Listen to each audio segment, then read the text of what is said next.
Hola, estamos en otra de las entrevistas que tienen que ver con el Observatorio de Libertad Académica adscrito a Programa Cuba, Universidad Sergio Arboleda. En este caso estamos con Joel Rojas, que era estudiante en los años 80 del Instituto Superior de Arte, provenía de nivel medio de la enseñanza artística en Cuba y también fue víctima de la censura académica.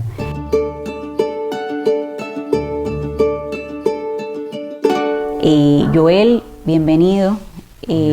Bueno, primero la bienvenida soy yo por la acogida que me has dado en tu casa, por haberme mostrado tu obra y por hablar, que yo sé que es difícil desde la posición de víctima y además esto ocurre en etapas de la vida, sobre todo con estudiantes, que son etapas de la vida en las que están en formación, se es muy joven y afecta tremendamente este tipo de proceso. Cuéntame, Joel, ¿en qué año ocurrió? ¿En qué año de la carrera estabas? ¿Qué estabas estudiando? Ok, bueno, gracias a ti, es muy bueno que hayas venido por aquí por la casa. Todo pasó en el año 89. Yo estaba en primer año de LISA, estudiando pintura. Había pasado por todo el proceso de las escuelas de artes en Cuba. Empieza uno en elemental, después pasa a nivel medio, por pases de nivel, y después pasa a LISA, también pasa a nivel. En el caso mío, pasé a LISA, fue como el segundo año que hicieron un promedio, tenía que tener uno más de 90, cosa que sorprendió a muchos estudiantes y no pudieron hacer la prueba de LISA porque hasta ese momento las escuelas de arte siempre han sido un poco, los estudiantes un poco malos estudiantes, por el asunto de libertades y cosas, y entonces pues no se preocupaban, yo tampoco me preocupaba, me sorprendió que yo tuviera más de 90 porque realmente nunca me preocupé por eso, solamente el último año. Y entonces también hice la prueba de LISA y entré a LISA. Estaba en el primer año de LISA simplemente, no llegué a terminar el primer año. Y allí sucedió todo lo que pasó. ¿Qué fue lo que motivó que empezara un proceso de censura contigo? ¿Fue tu obra o era que tú te manifestabas contrario al gobierno? ¿Cuál fue el hecho concreto? Bueno, concretamente fueron las obras que estaba pintando. ¿Cómo es que tenían las obras? Yo empecé a hacer unas obras que ya yo venía haciendo desde la ENA. No fue en el ISA donde empezaron las obras mías. Yo empecé a pintar algunas obras en la ENA, incluso la obra más importante de mi tesis de la ENA se llamaba La Charada, o sea que estaba hecha sobre el juego de la bolita en Cuba. Y era una tela bien grande y entonces en esa obra fue la primera vez que yo usé un símbolo patrio en la ¿Cuál pintura. símbolo usaste? La bandera, la hice, del triángulo la cortaba algún brote que salía del triángulo, cosas así todavía muy narrativas, vamos a decir, y que esa narrativa también se siguió en el ISA. Y en el ISA estaba yo pintando algunas obras como La Molienda, por ejemplo, que era una obra que tenía también una narración sobre lo que era el desastre de la zafra, pero metido dentro de la modernidad, porque yo citaba una obra de Picasso detrás que se llama Fábricas Horta del Ebro, que tiene mucho que ver con ese estructuralismo que tiene el Central Azucarero Cubano. Entonces, ese tipo de obras que eran críticas a esa realidad bucólica del campo en Cuba, que yo la estaba tratando. Entonces, ¿qué pasa? En el año 89 ya estoy en el ISA y empiezo a hacer obras un poquito más polémica. Más polémica. Especialmente había... ¿Tenías tu relación con la generación, lo que fue la generación de los 80? Sí, claro, estaba todo el mundo allí, todo el mundo estaba alrededor de LISA, todo el mundo llegaba allí, el que se había graduado ya, y ahí estaban todos. Yo recuerdo a todos los artistas que me llevaban a mí 2 o 3 años, o 4 o 5, y conversaciones con ellos, con todos, y amistad con todos, porque estábamos allí todos juntos. Algunos estábamos en la ENA, desde la ENA ya teníamos amistad en el ISA, el lugar, todo el mundo juntos. Donde confluía toda la plástica, claro. Del ISA, y entonces nos conocíamos todos. ¿Sí tenías idea de lo que había ocurrido con la plástica de los 80 y de todo la embestida de censura que sufrió la plástica de los 80? ¿Lo sabías porque si estabas lidiando con esta gente? Exactamente. Estaba sucediendo en ese momento, ¿ves? Y aún así, seguiste con un proceso que era un proceso de trabajo polémico. Sí, lo que pasa es que yo creo que, fíjate que el caso mío fue como uno de los casos de los 80 de la censura más fuerte. El asunto es que, aunque tú tengas un proceso narrativo en la obra en la que tú estás contando una historia, que yo te contaba la otra vez que estuviste acá, de que yo hacía un proceso como cinematográfico para poder pintar una obra en esa época. ¿Ves? Yo empezaba diciendo, bueno, pues aquí está sucediendo esto y esto, y exploraba la particularidad que tiene la pintura de que no sucede nada, que aunque tú estés narrativamente haciéndolo una historia, pues la pintura se permanece allí y no se mueve nada en ella, es una imagen totalmente fija. Esa obra que te costó la carrera en el año 89, ¿cuál era la narrativa? Porque era un momento en que, como bien tú has dicho, la secuencia narrativa en tu proceso de trabajo era lo que había en la obra. ¿Qué era lo que tú estabas contando ahí? ¿Qué fue lo que trajo el problema? La obra en realidad no era una sola obra, eran dos obras. Era una obra que se llamaba Naturaleza Muerta y la otra que se llama El David. Las dos tocaban el tema de Castro. ¿Cómo lo tocaban? La Naturaleza Muerta era Castro dentro de objetos de uso cotidiano en Cuba que ya no existían. Eso, por ejemplo, pero cosas sencillas como cepillo, pasta de dientes, papel sanitario, carne de puerco, ese tipo de cosas, una naturaleza muerta en eso. Entonces, la parte donde tú apretabas el tubo de pasta era la cabeza de Castro. Era esa la obra. Esa era la narrativa, meter a Castro ya como un muerto dentro del género de la naturaleza muerta, que es un género clásico de la pintura. Entonces, ese tema era un poquito más apegado a ese tipo de pintura de género, ¿ves? Pero ya con la estética mía, ¿no? Y la otra obra, que era la más grande, que fue la que más problemas fue la que dio, se llama El David. Evidentemente era una cita sobre el David de Miguel Ángel, y entonces yo le cambiaba el rostro, le ponía elementos del rostro del Serbuce de Castro. Era la época en la que nosotros estábamos muy influenciados por lo que estaba llegando de la perestroika, de la glasnost en la Unión Soviética. Estábamos muy entusiasmados con la idea de que quizás desde el arte podíamos mover la sociedad, y entonces esta obra era, pues, en lugar de tener la onda, tenía la hoja y el martillo que se laceraba un ojo con ella, tenía elementos así que eran también tenían cosas como lúdico, como toda la gente de los 80, sí, todo el tiempo lúdico. Exactamente, y entonces pues ustedes de verdad creían que con el arte podían subvertir las cosas. Ingenuamente en ese momento había un momento en el que pensábamos que probablemente podíamos, en el caso mío yo no pensaba que el arte podía mover algo en la sociedad como un movimiento social, pero sí podía incidir en algunos sectores intelectuales que son al final los que yo pienso que sí mueven ciertas cosas. Los decisores. Exacto. Y entonces, en el mundo intelectual cubano sí influyó bastante la cosa de la plástica cubana.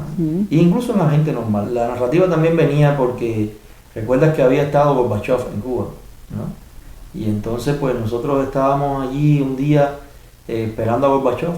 Nos llevaron allí a recibirlo. Yo me acuerdo, a mí también me llevaron, yo estaba en el pre. Bueno, no, a nosotros no nos llevaron porque nos mandaron, sino fuimos a recibirlo, porque pensábamos que iba a traer ideas de cambio, en Cuba. el cambio. Y entonces, un amigo mío, que se llama Carlos Kahn, que había estudiado en Rusia unos años y estaba de regreso, y él escribió unos carteles en ruso para darle la bienvenida a Gorbachev. Sí, para darle la bienvenida, que los carteles decían como Elisa te saluda, el arte te saluda, cosas así. Nadie los mandó, ustedes fueron porque quisieron. Fuimos porque quisimos, y él escribió esos carteles, y fuimos varias gente de Elisa, y entonces pasó un camión recogiendo todo lo que no fuera el cartel oficial que tenía la cabeza de Gorbachev, que decía bienvenido debajo, y si tú no entregabas tus carteles te subían para arriba un camión y te llevaban a ti también.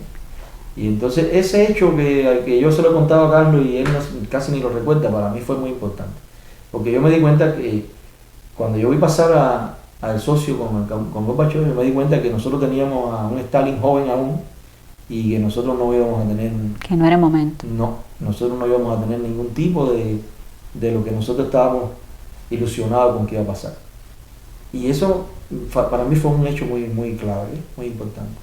¿Definió cosas? Sí, definió bastante. Sí. Vi las cosas un poco claras en ese sentido, de que no iba a haber un proceso como el de la Unión Soviética. Tú tenías la obra, estabas haciendo este trabajo en la cúpula de Elisa. En la cúpula de pintura de Elisa, claro, allí. Donde había pintado todas mis obras ¿Ves? Yo no estaba pintando solamente. Eras estudiante, todo el mundo trabaja en las cúpulas. Sí, te puntualizo un poquito eso porque una de las cosas que dijeron fue que las obras eran de la Revolución y una de las cosas que argumentaron era que yo estaba pintándolas en la cúpula de Elisa. Pero casualmente esas fueron las dos únicas que me quitaron. Todas las demás que yo pinté no pasó nada. No las consideraron propiedades. Algunas en colecciones aquí de coleccionistas de arte que han salido de Cuba. ¿Entiendes? Tú estabas ahí, eras estudiante. ¿Cómo empezó el problema? O sea, ¿por qué empezaron a hacer esas obras tan polémicas cuando además sabemos que los estudiantes de Elisa y los estudiantes de la ENA en ese momento estaban todos en un momento en que eran a lo mejor tan temerarios como tú? Y yo estoy hablando incluso de otras especialidades artísticas también. O sea, ¿qué fue lo que pasó, lo que definió que fueran contra ti? Bueno, eso, que la figura del tipo no se podía tocar. Simplemente la figura del tipo era algo sagrado, algo que no podía... ¿Eras el único que estaba tocando? Yo creo que puede ser que alguien más hubiera pintado algo. No, yo creo que no sé si Carlos Cárdenas había hecho algo.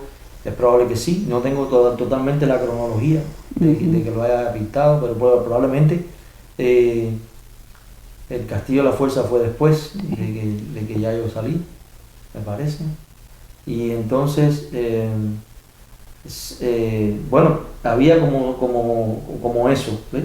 Habían los límites que no podías traspasar. Los límites que no podías traspasar eran sencillos. ¿Y tú lo hiciste? La figura del tipo no se podía... Pero tú lo hiciste, sabías los límites. Yo lo estaba trabajando. Y no pensaste que lo fueran a detectar, que te fueran a denunciar. No lo viste posible. No lo vi. No lo viste. No lo vi posible. Pero fíjate, la pintura no estaba como a exhibición. Okay. La pintura, yo tenía un pequeño lugar donde pintar en tu taller ahí. Y ese taller no entraba todo el mundo, ¿ves? No entraba mucha gente. Entonces yo no sé cómo de pronto se formó una pequeña pelotica que fue creciendo, una bola que fue creciendo, y cuando vino a ver fue un problema que me sobrepasó, ya. Pero cómo se formó, siempre tuve la duda, quién fue el que dio la primera voz, quién dio la voz de que estaba pasando aquello. Eso es algo que yo no sé. ¿Quién puso la alarma? Sí, ¿quién puso la alarma? Sí. ¿Tú crees que haya sido un estudiante o un profesor? No tengo idea. Ni idea. ¿Cómo fue? O sea, ¿cómo es que llega a ti que hay un problema?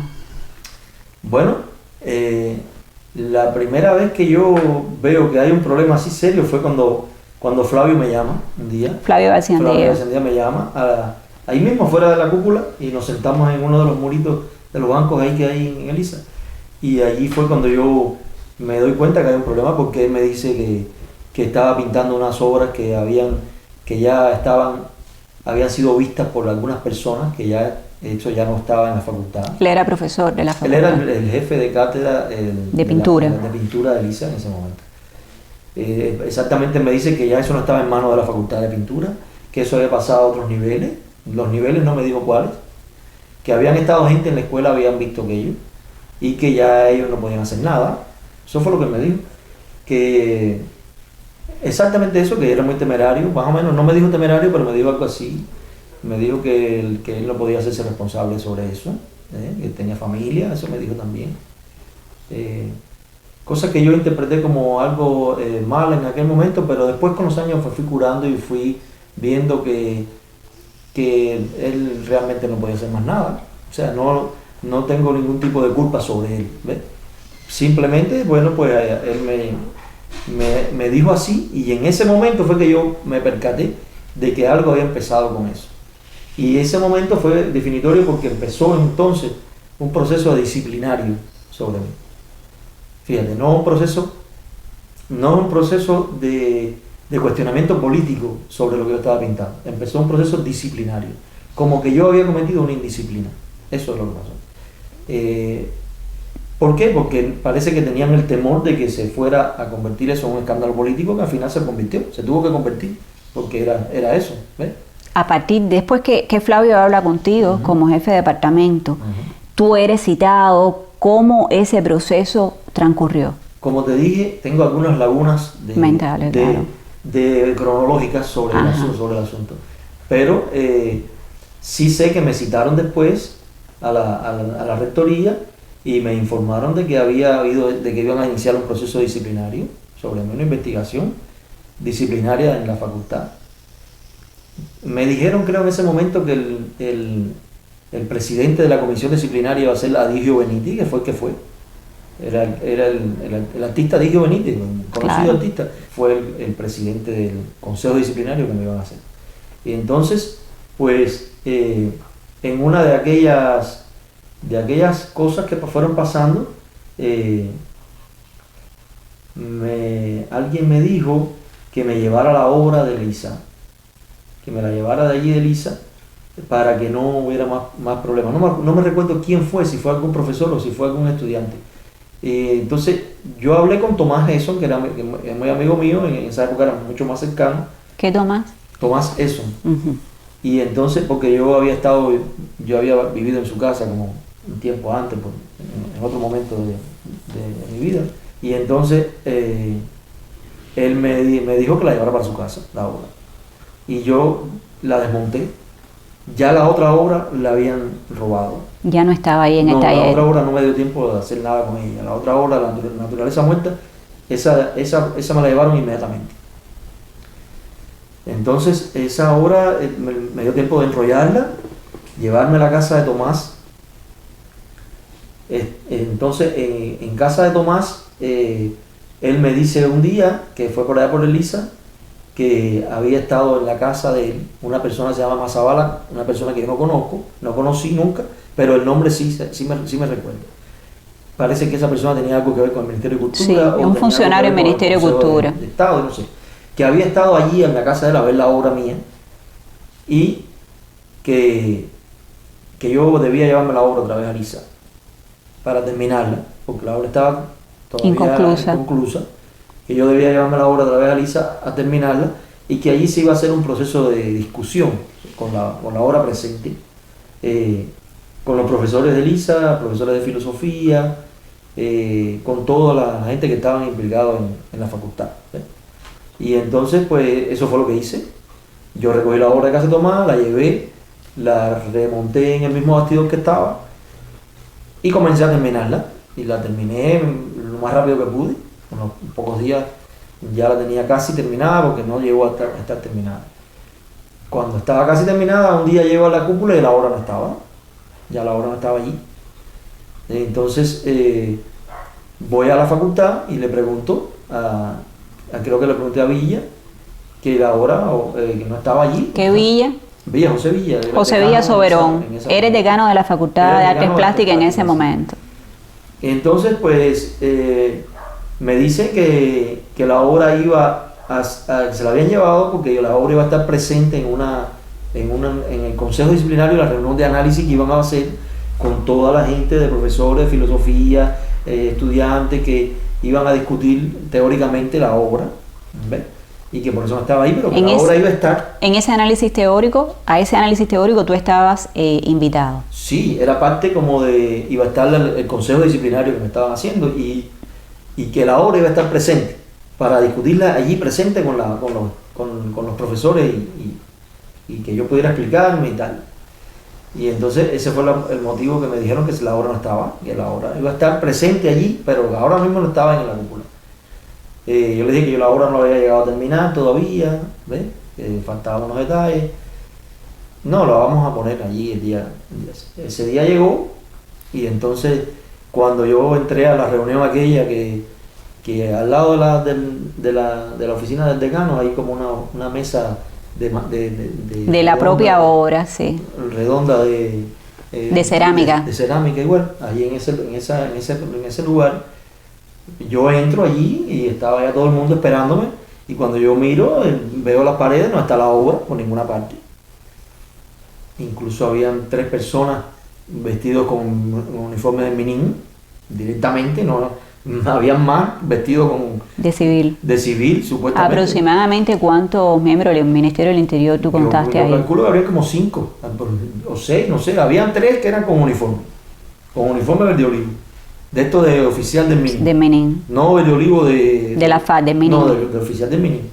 Y entonces Habían 2 o 3 más que yo no conocía tampoco, no te había visto, pero supuse que eran también de la seguridad. Cuando yo Estaban llego, no por estaba la Elisa, obra. por Elisa, ¿quiénes estaban? ¿Quiénes eran los directivos que puedas recordar? Bueno, no recuerdo todos los que estaban. Claro, Fíjate, pero dime los que tú recuerdas. Yo recuerdo que estaba Villa, estaba Digio, había un par de profesores de filosofía, los cuales yo no recuerdo el nombre, yo creo que había uno que tenía una barbita, pero que era el jefe de departamento de filosofía en ese momento, que yo no lo recuerdo porque no fue maestro mío. Estaba Carlos García, el artista también. Habían algunos estudiantes que a mí se me borran también quiénes eran. Que eran seguro de la FEU y de no la me acuerdo juventud. exactamente quiénes eran, pero había mucha gente, pero lo más llamativo era que había varias gente que yo no conocía, que no eran de lo que estaba allí, ¿no? Eso fue lo que más me llamó la atención y por eso quizás bloqueé muchas de las cosas que estaban pasando. Quizás había más profesores. Mi profesor era Bedia en el primer año mío de Elisa, pero Bedia no estaba, ya se había ido de la escuela. O sea, se había ido, no, yo creo que todavía estaba como de profesor, pero estaba de viaje. Él no estuvo al tanto de profesores. ¿De tus profesores quiénes estaban ahí? Pues yo creo que era Bedia mi profesor. Y no estaba ahí. No estaba. Flavio no estaba. Yo recuerdo que Flavio no estaba tampoco. Pero lo principal era que la obra no estaba. Y entonces eso fue un engaño. Inmediatamente cuando yo entré y veo que la obra no estaba, pues lo primero que le hago es preguntar. Yo vengo aquí a esta reunión, supuestamente, a discutir con la ustedes, obra. discutir, como una crítica. En Elisa se hacían unas críticas grupales. Yo digo, ¿y por qué la obra no está? Me engañaron entonces. Si me dijeron que venía aquí yo a analizar la obra con una crítica con los maestros y con consejo disciplinario, el momento en que yo tengo para discutirla y para defenderla, y la obra no está, entonces ustedes me engañaron aquí, me trajeron aquí engañado a hacer qué aquí. Y entonces así lo hice. ¿Qué te respondieron? No, mira, vamos a analizarla sin la obra, no hace falta que esté la obra. Y yo dije, no, sin la obra no vamos a hacer nada, yo aquí no tengo que estar haciendo nada con ustedes, aparte yo no conozco a estas personas. Ah, lo dijiste. Sí, ahí lo dije. Yo no conozco a estas personas, yo no sé quiénes son. La obra no está aquí, yo no tengo nada que hacer aquí y me voy. No, pero ¿cómo te vas a ir? Sí, me voy de aquí salgo ahora mismo, aquí no me quedo. Y salí por la puerta y me fui, los dejé a todos allí. Y cuando iba saliendo por los 3 arcos de ahí de Elisa, cosa que ya iba emocionalmente bien tocado porque eso fue algo muy duro para mí. ¿Qué edad tú tenías? Yo tenía 20 para 21. Muy joven. Salió Villa, me alcanzó allí antes de salir a los tres arcos de ahí. Y Villa, que yo no lo tengo no como una persona muy extremista ni nada, pero él era el decano, trató de hablar conmigo, me dijo, mira Joel, regresa, vamos a hacer lo posible, quizás la obra se te fue de las manos, quizás tengamos algo que discutir y hablar y quizás podamos hacer algo por ti. Quizás él como docente trató de salvarte la carrera o de que tú hicieras quizás un acto de contrición. Él siempre conmigo fue una persona muy amable, realmente, ¿no? Y después las pocas veces que nos vimos, él también fue amable. Yo le respondí que no, le dije no voy a entrar otra vez, la obra no está. Le dije, sí recuerdo lo que le dije a Villa, le dije, no está la obra, me trajeron engañado aquí. Yo entré a Elisa, le dije, no porque alguien me regaló a Elisa, yo entré a Elisa porque yo me la gané con una prueba. Y como mismo me lo gané, me voy, si tengo que irme. Fue lo que le dije, no entro más allí, porque ustedes lo que me estaban haciendo ahí era esperándome para hacerme un circo. Un tribunal de la Inquisición. Y sin la obra. ¿Entiendes? Y entonces él no me supo responder lo que pasaba con la obra. Y entonces le dije, voy a ir a ver al decano, al rector, que se llamaba, o se llama, no sé si estará vivo, Miguel Ángel Sánchez Mariño. Voy a ir a verlo para reclamarle la obra porque usted no sabe dónde está la obra. Y así fue, así hice. ¿Fuiste a ver al rector? Fui a ver al rector. Me tuvieron ahí tremendo rato para recibirme, el rector no me recibía, la secretaria, no quería recibirme hasta que me recibió. Le dije que no me iba hasta que no me recibiera para hablar con él. Y el rector me dijo exactamente eso, esas palabras que te he dicho, que las obras eran de la revolución, que no me iban a devolver ninguna obra, que eso era parte de la escuela. Patrimonio de la escuela. Exacto, así mismo me dijo. Cosa que es absurda porque la obra de un artista es la obra de un artista. Eso no tiene No tiene nada que ver. Y en ELISA más todavía, en las universidades, nadie te puede quitar la hora. Eso es absurdo, ¿eh? Pero eso sí fueron las palabras de él. Puedes hacer lo que quieras, pero las obras son de la revolución. Ya. Y entonces, a los pocos días, él me hizo una resolución, el rector, donde me saca de ELISA. Me expulsa de ELISA. ¿Recuerdas más o menos qué decía la resolución? Pues básicamente parecida a la de Hart. Prácticamente así. Decía que había ultrajado al símbolo más alto de la revolución, que eso favorecía a los enemigos, que se me había seguido un proceso disciplinario y que los profesores de la facultad habían estado de acuerdo en que era irrespetuosa mi obra. Entonces, todo eso decía más o menos. Que me habían brindado la oportunidad de discutir la obra con los profesores y que yo la rechacé, eso decía también, y que yo había rechazado esa oportunidad, ¿ves? Cuando yo me fui de aquella reunión. Y entonces a esa resolución yo apelé al ministro de Cultura. ¿Quién era el ministro de Cultura? Era Armando Hart Dávalos, uno de los históricos de la revolución, ¿ves? Era asaltante a Moncada, todo aquello, de la generación histórica. Y que mucha gente decía que era más tolerante, que no sé qué. ¿Qué te respondió Hart? La gente decía que era más tolerante, no, que había sido un paso bueno haber separado el Ministerio de Cultura del Ministerio de Educación. ¿Te acuerdas? Que sí, había estado juntos, con la institucionalización y todo eso. Entonces que aquello había sido algo bueno. Y mucha gente se acercó al Ministerio de Cultura y tal. Y entonces, pero... ¿Qué te respondió a ti Armando Hart? Armando Hart me hizo la resolución número 131 en respuesta a la apelación mía, en la que me dice exactamente eso, que yo había hecho un ultraje al más alto símbolo de la revolución, un ultraje consciente, dice. Y el más alto símbolo de la revolución no era... lo menciona, era el Castro. Y no lo menciona. Símbolo, y que eso favorecía a los enemigos de la revolución. O sea, y que eso debía ser informado a todas las instituciones culturales del país, a todo el mundo, ¿ves? Hay una cápita de esa resolución que yo siempre tuve dudas sobre ella, porque ellos dicen que autorizan a la facultad y al ministerio a ponerme a disposición, parece como de algún sistema legal. De los tribunales. Algo parece, pero no lo dice exactamente, pero que me pueden aplicar la resolución tal del ministro de Educación Superior, de no sé qué, y que ellos deben informarlo a no sé dónde.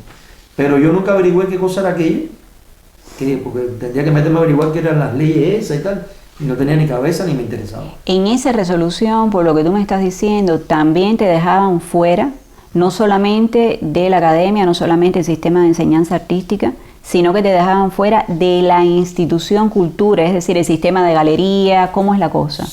Bueno, ellos en la resolución de Hart lo dice clarito, que se informe a todas las personas, de todas las instituciones, a toda persona jurídica que tenga que ver con la cultura. Con la cultura y tal.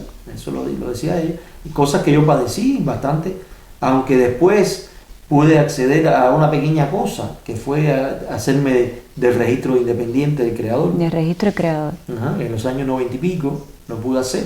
¿Ya se habían olvidado de ti? No creo.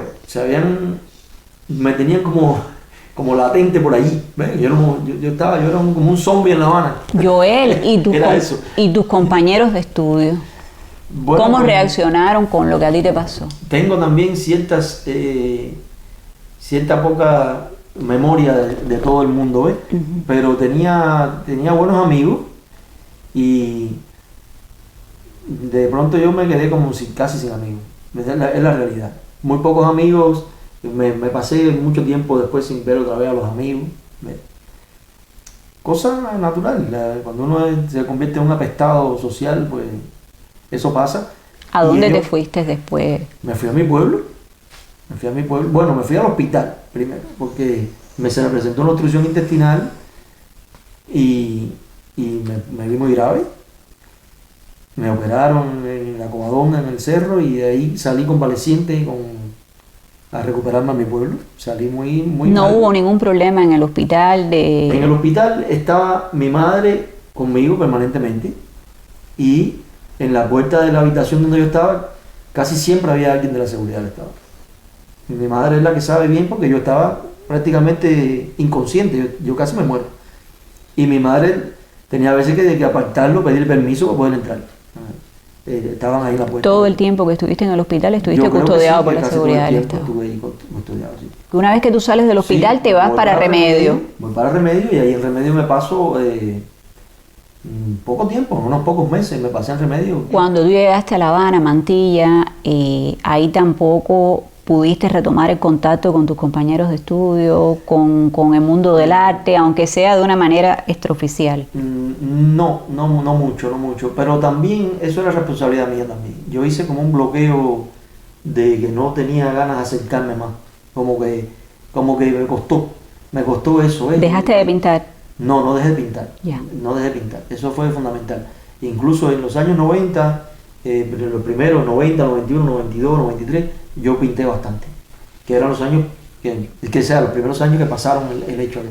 Pero yo no me acerqué mucho tampoco a los lugares de exposición, ni iba a ver a nadie, nadie me iba a ver tampoco mucho a mí, tampoco, pero era algo como mutuo, yo hice como una... Rechazo.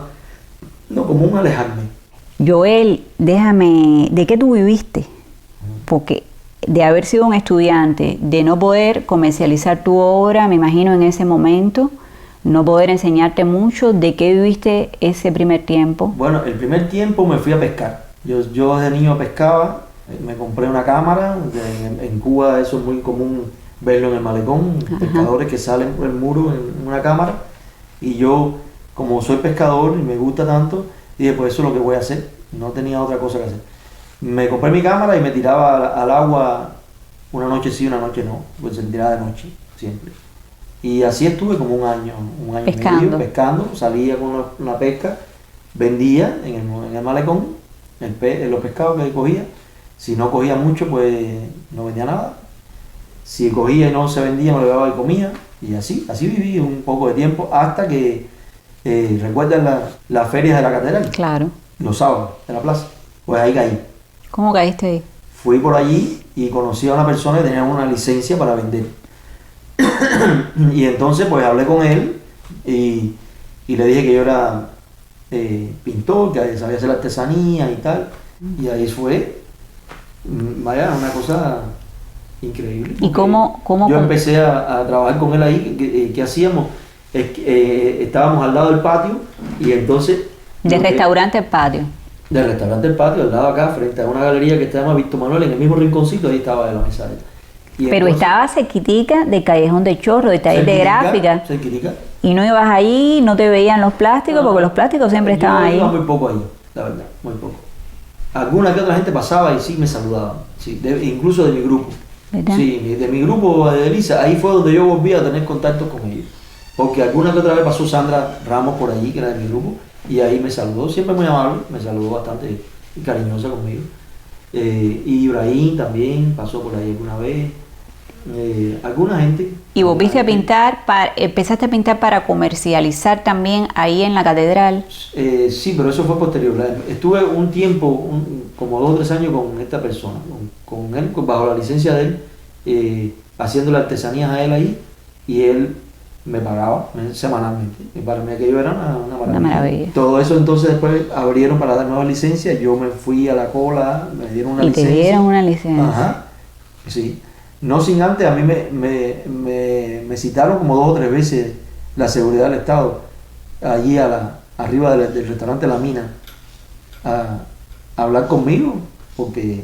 ¿En algún momento te mencionaron lo que había ocurrido en Elisa o no? No, nunca. En realidad ese tipo que me dijo que él era el que atendía la seguridad en el área de la catedral, lo que me hizo alertarme de que no podía estar hablando con los turistas en contra del gobierno. Eso fue lo que me alentó. Cuando ya yo tenía licencia. ¿Entendés? Cuando ya me habían dado la licencia. O sea, que él no sabía de la otra historia. ¿Te pareció que no sabía o sí? Sí, yo creo que sí lo sabían. Sí. Todos lo saben. ¿Cómo llegó el proceso de emigrar? Emigrar fue un largo proceso. ¿Querías desde que pasó lo de Elisa, decidiste irte o fue posterior? Desde que pasó lo de Elisa, yo supe que tenía que irme de Cuba. Viniste para los Estados Unidos, viviste de vender en Cuba como podías, algo cercano al arte, lo que podías hacer para defenderte. En ese tiempo que estuviste, ¿Accediste a alguna galería? ¿Tuviste algún roce, aunque sea de una manera zigzagueante con la institución?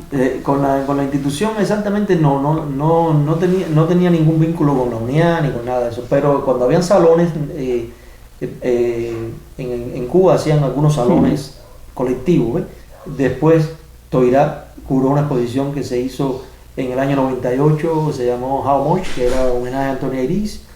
En esa exposición también participé. Ahí no sentiste, en todo ese trayecto, en los salones, sí, siempre, ¿sentiste la censura? Siempre había como cierta cosa conmigo. Incluso en esta de la How Much, de algunos de los artistas que participaron, me dijeron que por poco... Tú no participas. No, y por poco se cae el proyecto. Sobre dos artistas me lo dijeron, que estuvo el proyecto porque yo estaba participando. ¿Exposición personal ninguna? No, después de eso no. Yo la próxima exposición personal que hice, la hice aquí en Miami en el año 2009, fue aquí. Pero allá no. Joel, ¿tú consideras que pudiste mantenerte en la carrera, que pudiste mantenerte cercano al arte o haciendo arte, que pudiste seguir siendo artista a pesar de esta embestida? O sea, a pesar de todo, incluso de ganarte la vida como pescador, de tener que estar, de ver a tus compañeros pasar que han tenido carreras exitosas, que han estado en catálogos, que han sido promovidos por la institución. Sí. ¿Tú consideras que sí pudiste seguir siendo artista, que sí pudiste seguir haciendo tu obra? Sí, claro. Yo creo que sí, yo pude seguir. Hacer arte para mí siempre fue algo importante, fue algo como una compulsión desde siempre. Inevitable. Inevitable prácticamente, sí, y he tenido que hacerlo. He tenido mis momentos de silencio, sí los he tenido, no te digo que no. He tenido mis momentos de desaliento en el que he estado sin tener nada que decir y no he hecho nada, porque si no tengo nada que decir, ¿para qué voy a ponerme a hacer algo, no? Pero sí he podido mantener mi obra y he podido seguir haciendo pintura, haciendo obra. He ido creciendo como artista en el sentido en el que yo lo veo, ¿ves? ¿Has retomado contacto o han retomado contacto contigo compañeros de tu generación, esa gente que sí quedó en la institución cuando tú tuviste que irte? Sí, en Miami ya casi está todo el mundo. Claro. Quedan pocas personas en Cuba de mi generación. Quedan, de mi grupo, quiero decirte, quedan pocas personas. Pero sí, tengo en este momento relaciones con todo el mundo. Yo no tengo ningún problema con nadie. O sea, todo, para mí, todo fluye tranquilamente. Y hacer arte es algo que, ya te digo, es inevitable, hay que hacerlo. Tu obra, esas dos obras que ellos decomisaron, que desaparecieron, ¿en algún momento tú las peleaste o has pensado pelear por esas obras? Sí, en la apelación que yo le hice al ministro, le hablé de que quería mis obras, y de eso no se refiere él en la resolución. Y he pensado en pelearlas, sí, he pensado incluso en hacer algún tipo de demanda aquí en Estados Unidos sobre mi obra. Hay tratados internacionales que protegen el derecho de autor y la propiedad intelectual. Yo no sé si habrán otros casos, debe haberlo, de cubanos que le hayan expropiado la obra, puede ser. Yo siempre he tenido la esperanza de que la voy a reclamar y incluso tengo la esperanza de que las obras existan. Eso te iba a decir, porque perfectamente ya puede que no existan las obras y tienes que contar con eso. Puede que no, pero puede porque que sí. Ha sido parte de la venganza que ellos sí. han tomado con algunos artistas. Pueden tenerla en algún almacén del odio por ahí. Todo el mundo cuenta con ese almacén del odio. Tú no sabes cómo hay gente. Lo mío, lo que yo hice está ahí. Ya lo cuento ya. Y otra cosa importante que te quería decir. El asunto de pintar y de seguir haciendo la obra. A mí no me gusta, y en esta tengo una coincidencia con María Elena Cruz Varela, que hemos hablado sobre eso. No me gusta la cosa de la víctima, no me gusta sentirme de esa forma, porque yo he seguido para adelante, yo he sido un triunfador en mi vida. Eso te iba a decir. Yo sí, claro. Yo cada vez que hago una obra, pues gano sobre ello, y sé que la vida no me va a alcanzar para todo lo que yo tengo que todavía que pintar y hacer. Tú sabes una cosa, que es un denominador común que es propio en obras de estudiantes.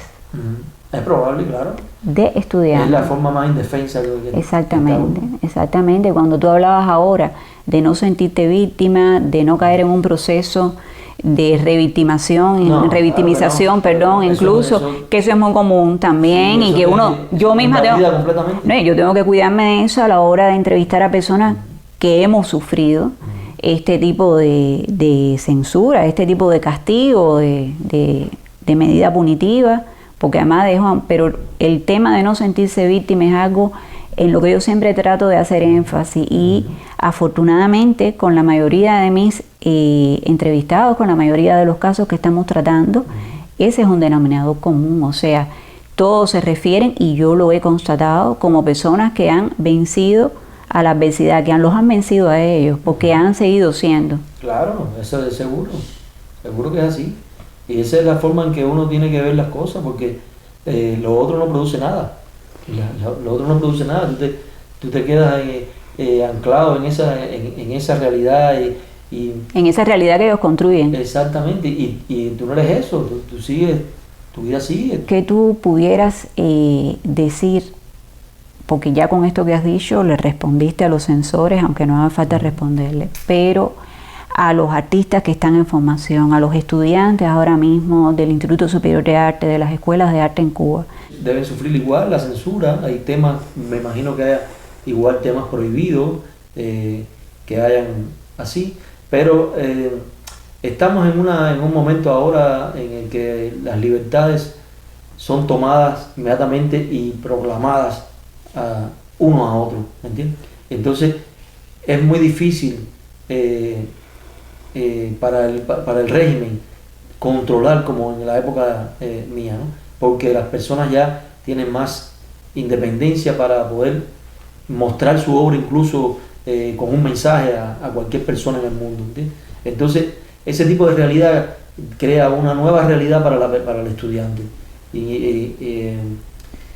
Yo aconsejar, a mí no me gusta aconsejar, realmente no me gusta dar consejos, pero me parece que cada uno tiene que vivir su vida y la juventud en que uno está haciendo su obra y haciendo su estudio. Es una época súper buena para uno, y es la época de las mayores inquietudes intelectuales, y eso es lo que hay que aprovechar, ¿ves? Porque eso no te lo da la escuela, te lo da ser autodidacta, es importante también, eso es lo que le aconsejaría. Y eso, simplemente ser auténtico y hacer la obra que de verdad quieran, sin medir las consecuencias. Sin medir las consecuencias. Porque se instauró un poco el cinismo en la cultura en Cuba, y es un término con el que no trabajamos algunas generaciones anteriores, ¿no? Y entonces yo creo que hay que hacer la obra y pagar las consecuencias por ella. Asumir el riesgo. Ajá, exactamente. Todo tiene su riesgo. No sé si en qué momento estarán los estudiantes ahora en el sentido de obra crítica, o ya estén en otro momento, porque ya te digo, no tengo totalmente conocimiento sobre eso, pero uno tiene que hacer la obra que quiere. Es lo importante. Muchísimas gracias, porque cada vez que tengo que hablar con alguien, sé que estoy tocando zonas sensibles.